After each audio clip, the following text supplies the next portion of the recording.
Bonjour et bienvenue dans ce magazine Impatriation du mois de juillet 2017. Au sommaire ce mois-ci, un troisième constat que révèle l'enquête Expatriates in France, Tell us about your life, le nombre de touristes en hausse en 2017, les règles du permis de conduire pour les étrangers qui vivent en France, des médecins étrangers pour combattre les déserts médicaux en France et pour finir, un bon plan si vous devez déménager avant le 31 décembre 2017.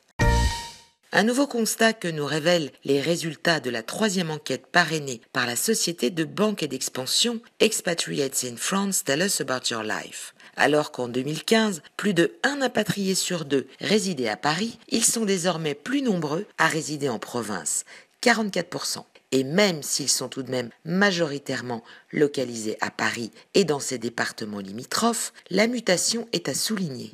Les régions les plus prisées par ces étrangers qui résident en France sont dans l'ordre l'Occitanie, puis la Nouvelle-Aquitaine et enfin, loin derrière, PACA.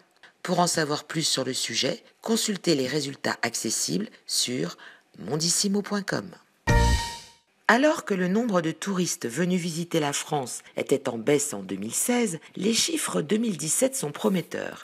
Ainsi, comme l'annoncent Les Échos dans ses colonnes, et selon le ministre des Affaires étrangères Jean-Yves Le Drian, 88 à 89 millions de touristes seront venus dans l'Hexagone, soit une hausse de 5 à 6% par rapport à 2016. Ainsi, les Américains et les Japonais qui jusqu'alors boudaient la France reviennent. Les Brésiliens, les Russes et les Indiens, et dans une moindre mesure les Allemands et les Espagnols, arrivent en force. Parce que les mois d'été riment souvent avec retour en France pour les expatriés, voici donc une occasion pour rappeler certaines règles en matière de permis de conduire. Pendant la première année de ma réinstallation, je peux encore conduire avec mon permis étranger, mais je dois demander l'échange ou le rétablissement de mes droits à ma préfecture. Mes droits à conduire demeurent inscrits au fichier national du permis de conduire dès lors que j'ai obtenu le permis en France. Si j'ai passé le permis à l'étranger et que je souhaite l'échanger contre le permis français à mon retour, je dois premièrement solliciter l'échange dans les 12 mois de ma réinstallation en France et deuxièmement prouver que j'avais ma résidence normale pendant plus de 6 mois dans le pays qui m'a délivré le permis. Certificat d'inscription au registre, quittance, facture. Alors que Que choisir publiait une étude révélant que depuis 2012, plus du quart des Français a vu diminuer le nombre de médecins généralistes accessibles en moins de 30 minutes en voiture, on apprend par le biais de France 3 Régions que dans certaines régions, comme par exemple à Belfort, 3 ophtalmologistes de nationalité grecque sont arrivés et affichent complet jusqu'en 2018, ou encore dans le Jura, sur 30 dentistes, 15 sont espagnols.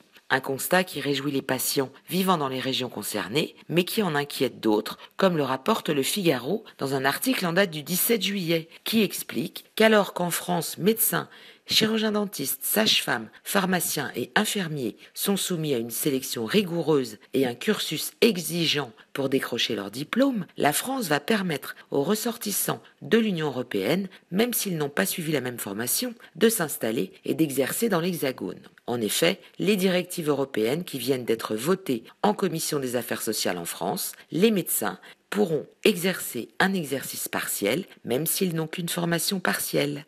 Affaire à suivre donc. Profitez d'une promotion offerte par la maison Bailly Déménagement si vous déménagez entre le 1er septembre et le 31 décembre 2017. En effet, vous bénéficierez d'une remise de 10% en indiquant le code promo #Facebook10. Pour plus d'informations sur Bailly Déménagement, rendez-vous sur déménagement-bailly.com. Merci de nous avoir suivis. Toute l'équipe du magazine de l'Impatriation vous souhaite de très bonnes vacances et vous donne rendez-vous fin septembre.